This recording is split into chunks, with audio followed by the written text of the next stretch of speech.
അയ്യോ എന്റെ മോള് പക്ഷെ വീട്ടിൽ വന്ന് ആരും ഉപദ്രവിക്കത്തില്ല, നല്ല കുഞ്ഞാ എന്റെ മോള്.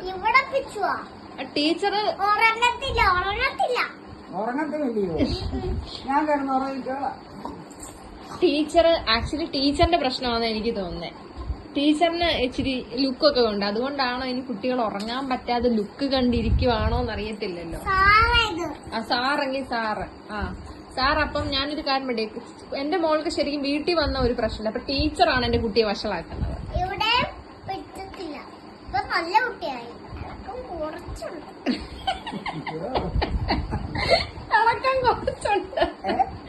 ഇളക്കം കുറച്ചുണ്ട്, നല്ല കുട്ടിയായി. എനിക്കോ ഓ വേറെ കുട്ടിയുടെ കാര്യം. എന്റെ മോളെ ഒന്ന് ശ്രദ്ധിച്ചാണ് ടീച്ചറെ പ്രത്യേകം കേട്ടോ. അതെ, ഇവിടെ വന്ന വെളിയിറങ്ങിയേ ആരോടും പറയാതെ മൂത്രമൊഴിക്കാൻ പോവാ, ആരോടും പറയാതെ.